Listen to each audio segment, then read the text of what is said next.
આજે આપણે ડિનરમાં બનાવી શકીએ એવા સરસ પોચા રૂ જેવા અને ટેસ્ટી દૂધીના થેપલા અને વઘારેલું દહીં બનાવીશું. દૂધીના થેપલા બનાવવા માટે આપણે એકદમ સરસ તાજી અને કૂણી હોય એવી દૂધી લેવાની છે. અહીંયા 200 ગ્રામ દૂધી લીધી છે. દૂધીને પહેલાં ધોઈને લૂછી લેવાની છે અને પછી એને છોલીને પછી મીડિયમ સાઇઝના કાણાવાળી છીણીથી છીણી લેવાની. દૂધીને છીણીએ અને થોડી જ વારમાં એનો કલર ચેન્જ થવા લાગતો હોય છે, એટલે જ્યારે તમારે દૂધીને ઉપયોગમાં લેવાની હોય ત્યારે જ છોલવાની, જેથી એ કાળી ના પડી જાય. હવે લોટ બાંધવા માટે અહીંયા એક મોટો વાટકો અને ગ્રામમાં લગભગ 150 થી 200 ગ્રામ જેટલો ઘઉંનો ઝીણો લોટ લીધો છે.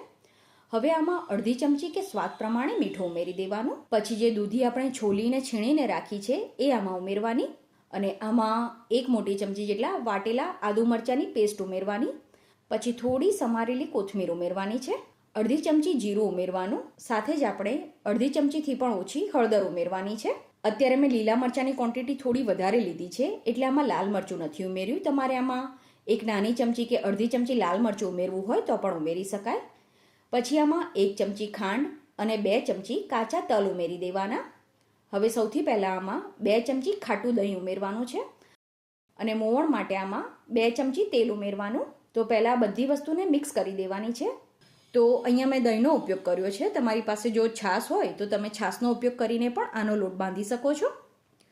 તો આ રીતે બધું મિક્સ થઈ જાય પછી હાથમાં થોડું થોડું પાણી લેવાનું અને આનો મીડિયમ સોફ્ટ લોટ બાંધી દેવાનો છે. તો લગભગ 2 થી 3 ચમચી જેટલું જ મેં પાણી ઉપયોગમાં લીધું છે અને આ રીતે એકદમ સરસ એનો લોટ બાંધીને તૈયાર કરી દીધો છે. અને પછી થોડું તેલ લઈને લોટને સરસ રીતે મસળીને સુંવાળો કરી દેવાનો છે.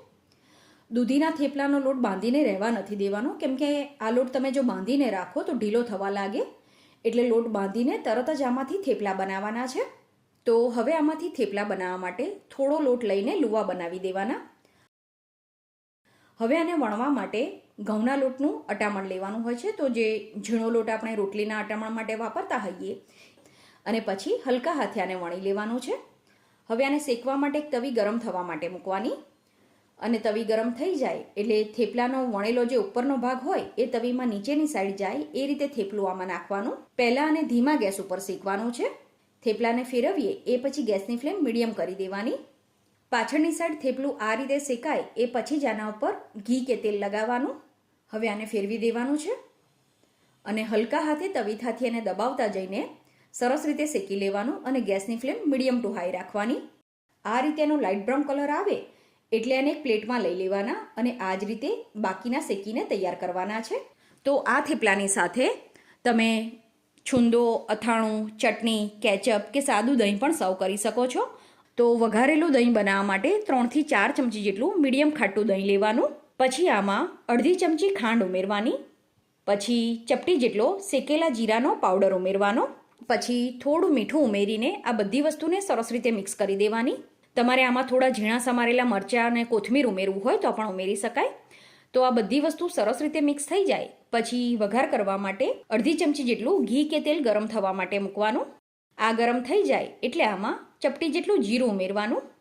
પછી ગેસ બંધ કરીને આ વઘાર આપણે જે દહીં તૈયાર કરીને રાખ્યું છે એમાં ઉમેરી દેવાનું અને છેલ્લે થોડી કોથમીર ઉમેરીને આને સરસ રીતે મિક્સ કરી દેવાનું છે. તો જે દૂધીના થેપલા આપણે બનાવ્યા છે એને સર્વિંગ પ્લેટમાં લઈ લેવાના અને પછી આની સાથે વઘારેલું દહીં સર્વ કરવાનો છે.